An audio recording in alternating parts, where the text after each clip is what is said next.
I'm Frank Vivanco here, standing next to Coach Seipp of the boys varsity soccer team. Coach, the regular season is all said and done, and the sectional tournament starts this Saturday with the first round match for you guys against the Suffern Mannies at home. Suffern, a team that, despite being in the same classification, you guys haven't met in 8 years. How does it feel going against an opponent that you're not that familiar with, and how will you approach that match? So you taught me something. 8 years we haven't played them in. Wow. So Coach Tierney, the JV football coach, was asking me, when the last time we played them was today, and I didn't know the answer to that, but now I know the answer. I said to him last time I think we played them, they had a grass field at Suffern. Yeah, to answer your question, I think that's okay that we don't know them and they don't know us. Soccer is still soccer, and high school.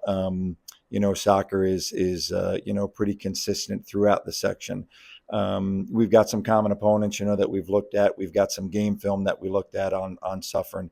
But in all honesty, it's probably more just about us playing good soccer for us. We've struggled a little bit this season. It's been a bit of a disappointing season. Finished tied for second in the league. We were sort of hoping to win that league title. Ties against Ketchum and Arlington and a loss to Yorktown, dropped us down to second place. We're excited to get a fresh start in sectionals. Everybody's 0-0. So, hopefully we can turn it on and play some good soccer here at the end of the season.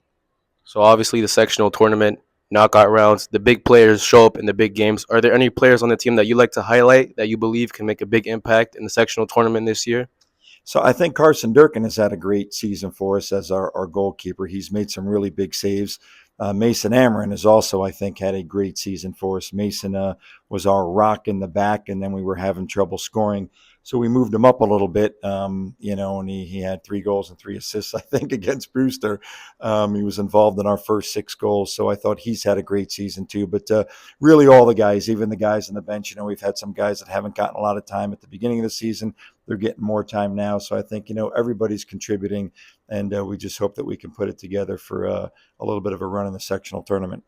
And my final question is, before last season, John Jay Boys Varsity Soccer had made the section semifinal 4 years in a row. How can you ensure that the team returns to that point and perhaps take it that one step further?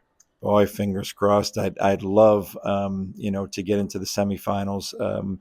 But it's tough. Soccer in this area is so good. Section 1 soccer is so good. I was telling the guys yesterday because they were a little disappointed in our 7 seed. And I said to them that maybe 5-6 years ago, you may know the answer to this because you're better at this stuff than I am. New Rochelle came into the tournament as an 8 seed and not only won the section tournament, but they won the state. So that just gives you an idea of how good Section 1 boys soccer is. When you can enter the sectional tournament as an 8 seed and not only win the section tournament, but win the entire state title.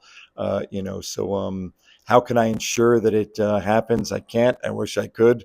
I'm pretty confident that it will happen because I think that our guys are focused and playing hard. And I think, that we're going to play our best soccer in this sectional tournament. Thank you so much for your time. Always a good time. Yeah.